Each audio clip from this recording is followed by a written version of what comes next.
Thanks for joining us for another episode of Boom and Bust. I'm your host, Tony Clement. I'm here at the News Forum where all voices matter. Are bankruptcies by Canadian small businesses in Canada just the tip of the iceberg? It may be that bankruptcies are just one indicator of small business distress. Here to discuss the issue is Simon Gaudreault. He is the Chief Economist and VP Research for the Canadian Federation of Independent Business. Welcome to the show, Simon. Thank you. Thanks for having me on the show. Yeah, no, it's great to have you on, of course. And first of all, I guess the first question's got to be, what is the state of small business in Canada right now? Are there a lot of businesses closing down, or are they just hanging on? Maybe give us your assessment of the situation. Well, one could say that it's still far from a complete recovery when you look at the small business sector. If you look at the overall indicators, some people will be tempted to say that the economy has fully recovered. But when you just look at the big numbers, the macroeconomic indicators, it does hide different stories. And when you look at how our local businesses, our small and medium-sized businesses are doing currently, it's not so great for a lot of them. Maybe some of them are thriving right now, but for a large number, it is still a very challenging financial situation. You have, for example, 62% of businesses in Canada, according to our small business recovery dashboard, 62% still dealing with COVID debt. You have 78% that still manage significant COVID stress. And you have 54% of Canadian small businesses that are not back to normal sales when you compare to the last pre-pandemic year. So just by looking at these three indicators, you can quickly see that a lot of businesses are still very much in a fighting mode for their survival. Those are large and surprising numbers. I didn't realize such a high percentage of businesses are still struggling. Was that a surprise to you and your researchers as well? Well, unfortunately, what we've been doing with this dashboard is tracking the numbers throughout the pandemic. And so for us, when we last surveyed businesses on that in June, and we're about to survey them again in the next few weeks, based on the trends that we've seen in the last year or so, we don't expect things to improve dramatically because, quite frankly, those numbers have been on a bit of a flat line in the past several months. And that's concerning because it means that you have a recovery here that might show in certain big indicators for the overall economy. But when it comes to Main Street, there is still very little progress that has been made for so many businesses. I understand, yes.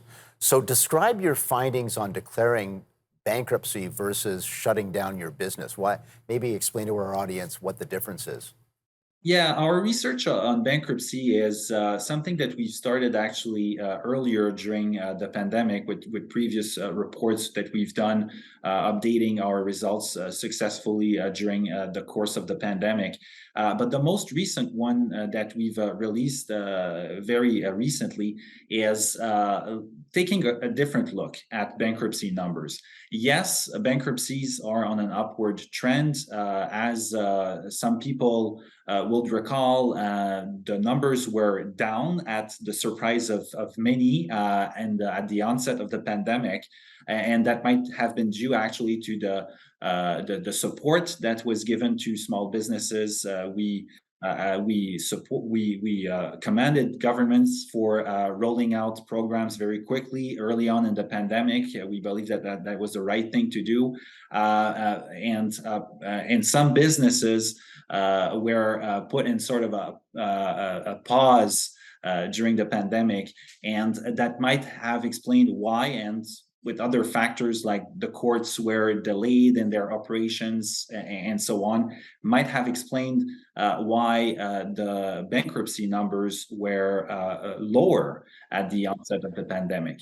But one of the things that we've said right from the start is that, well, actually, we said two things. This is only going to be temporary because we knew that the minute the programs will be lifted and governments. Simone, I'm going to have to cut you off there. Hold that thought. It's a very important one. We're going to take a brief break. We'll be right back after these messages.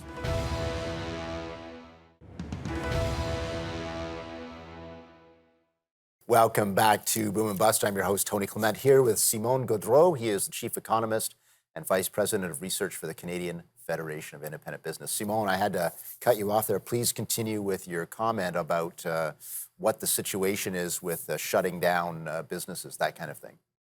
Yeah, so two things that at CFIB we've said right from the start about the bankruptcy situation due to this pandemic is that, yes, you have probably lower numbers in the beginning of the pandemic, but this is only temporary. This is going to catch up the moment, and if you pull out the support programs too soon, if you force businesses to reimburse the loans that were granted during the pandemic too soon, too quickly, this is going to put businesses in a very challenging situation because of what I was describing earlier. Their financial situation right now is still far from back to normal. And the second thing is, and that's what we covered in our recent research report in more detail, is the fact that bankruptcy numbers are just the tip of the iceberg. Yes, there is hundreds and thousands of business bankruptcies that have been registered since the start of the pandemic, and more to come. But our research shows that when asked about whether or not they will right now consider permanently closing down their business, 1 in 6 small business owners in Canada are saying, yes, I'm currently seriously giving it a thought. That first number is very concerning. And when asked a sub-question, that group of respondents mentioned that the way they will most likely do it, the way they will most likely permanently close down their business, is not through a bankruptcy process. Only 1 in 10 will do that. Most of them will just, about half actually, will just quietly wind down the business, sell the assets, and close up shop. And you have another quarter that will perhaps transfer the business to another business owner, another buyer. So that shows that when one looks only at the bankruptcy numbers, it is somewhat of an incomplete picture of the state of small businesses in Canada at the moment. So, Simona, it sounds like for those businesses that you just described, it's more of a revenue issue, or is it a debt issue, or is it a bit of both? I will say it's a bit of both, definitely. You have 62% of businesses that are still dealing with COVID debt. Last time we estimated the average amount a bit earlier this year, it was still $158,000 on average per business. And just to put things in perspective, when you think about the typical small business in Canada, about half have 5 employees or less. So we're talking about very small business operations here, and in that context, $158,000 in debt is a significant burden for them to deal with. And at the same time, you have more than half, that are 54%, that are not making normal sales yet. Add on top of that the fact that financing costs have just gone up significantly and are still going to go up because we're fighting inflation right now. And what is the main tool that the central bank has at its disposal to fight inflation? Hiking interest rates. And you also have a significant number of businesses, actually about 2/3 of businesses that have variable rate financing instruments. So they're exposed immediately to a hike in interest rates. And all of that adds up with the current economic situation that we have, all of the cost pressures that businesses are facing, and you can understand that at that point, a lot of small businesses are under a lot of financial pressure, and that's not surprising. Again, that 1 in 6 are seriously contemplating their future as business owners at the moment, but it's concerning. Yeah, we've got about 20 seconds before the break, but it sounds like the interest rate hikes have also had an impact on their thinking. Absolutely. So you have about 2/3 of businesses saying it will have a negative impact on their business. We're going to continue our discussion with Simon Gaudreault. He is a VP Research at Canadian Federation of Independent Business. Please stay with us. We'll be right back after this break.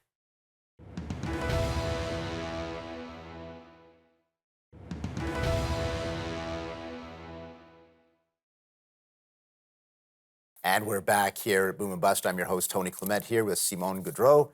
He is the Chief Economist and Vice President of Research at the Canadian Federation of Independent Business. So Simon, talking about hard hit small and medium-sized businesses.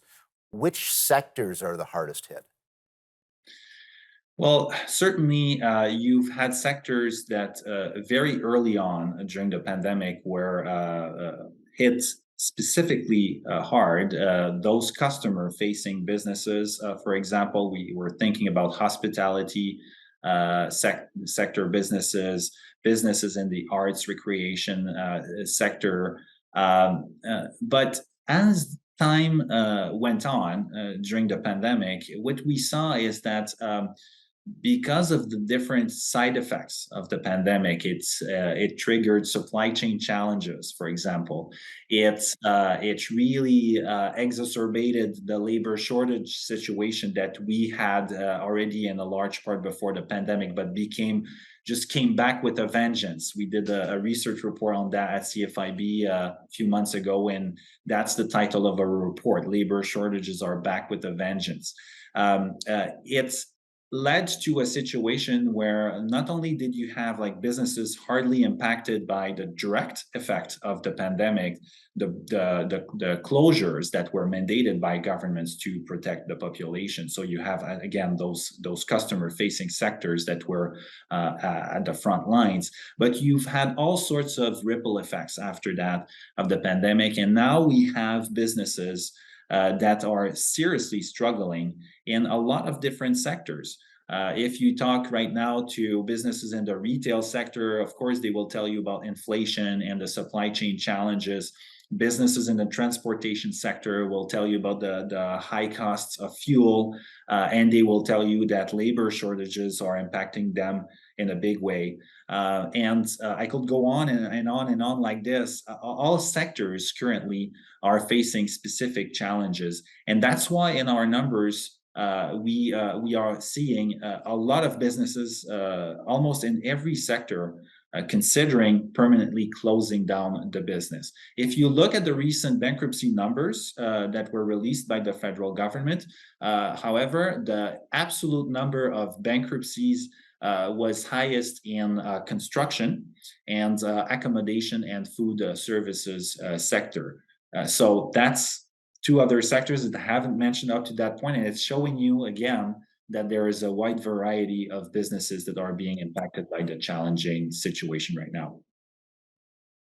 Is there, you talked at the outset about government policy during COVID, so just let's zone in on that for a second. Is there government activity currently that is hurting small business, or is there government activity that is helping small business? Yeah, so absolutely. I mean, government is still having, in its decision, is still having an important impact on the cost of doing business right now in Canada. Believe it or not, some tax hikes are still proceeding as planned. I'm thinking about CPP employer contributions, and we might see a hike in EI premiums for employers in the next few months. We've hiked the carbon taxes. They're also proceeding as planned with an increase. And those various tax increases are arriving at the worst possible moment for small business owners. It's really just bad timing on the government side, and that's why we're asking them to reconsider some of those hikes, put a pause on this. But because the business environment is so challenging right now, we're asking actually governments to do more, and we're asking them to consider other ways to reduce the costs of doing business. Can you be more specific on the latter? Yeah, so absolutely. So in our report on bankruptcies, we've outlined a few recommendations that governments can put in place right now.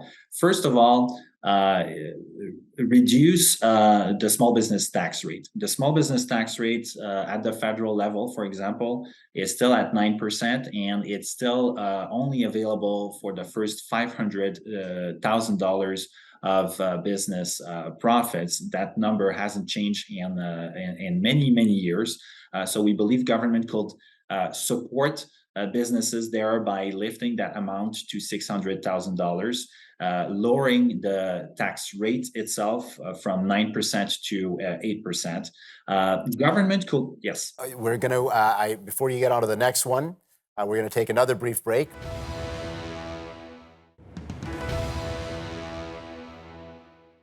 Welcome back to Boom and Bust. I'm your host, Tony Clement, here with Simon Gaudreault. He is the Chief Economist and the VP Research for the Canadian Federation of Independent Business. Simon, we were talking about solutions there. You talked about lower business taxes. Please continue with your list of solutions. Yes. So apart from lowering taxes for small businesses, another area where we believe governments can significantly help, especially the federal government, is lowering business card transaction fees for merchants in Canada. That's a promise that the current federal government made several times. So that's that'll be credit cards, just to be exact? Credit cards, Okay. absolutely. Yeah. What some people might not know is that merchants actually pay a lot in processing fees when they accept payments through credit cards. Those fees add up very quickly, and they can amount to tens of thousands of dollars per month for a small business. And so you can only imagine at the end of the year how much it can represent and what it can mean for the profit margin of a small business. Actually, it can make the difference between a profitable and a non-profitable business. So the federal government has promised to step in and help merchants deal with those high costs and find a solution to lower those processing fees for merchants. But we're still waiting. We hope government will seize the opportunity right now. It's a great moment to lower the cost of doing business. And that's one area where they can help. Another area where they can help, and perhaps most importantly, earlier we were talking about the high debt that businesses are still dealing with because they had to close down their business for, in certain cases, in certain provinces like Ontario, for hundreds of days in a row, they couldn't operate their business. So in order to survive, they had to take on loans through quite often through the federal programs like the Canada Emergency Business Account. So the CEBA, its short name, it has been an important lifeline for a lot of businesses. Unfortunately, government has closed the program last spring, and also announced that repayment will have to start by the end of next year. We're asking government to give a bit more time to businesses to repay their CEBA loans. Again, they're not back to full sales. How can they probably don't have enough to pay for all of their expenses now. How can they even think about repaying their loans? So we're asking government to extend the deadline to 2024. And also some of those loans have the forgivable portion. So the loan could be transformed into a grant. We're asking governments to consider converting a bigger portion of the CEBA loans into grants, up to 50%. Again, that will help businesses deal with that COVID debt that they're trailing. I know, and we've got just over a minute left, so maybe this is an unfair question, but you did mention worker shortages earlier as well. How do we encourage people to get back to work, do you think? There are various ways this can be done. There's no silver bullet when it comes to labor shortages. And certainly we've looked at things like at CFIB, like probably lowering taxes for those workers that maybe want to come out of retirement and start a second career part-time. How can we encourage them to come back to the job market? Lowering or eliminating taxes for them could be a solution. Immigration, automation could also be interesting solutions. And we need to spare no effort in fighting those labor shortages. It's the big issue that is not going to go away anytime soon.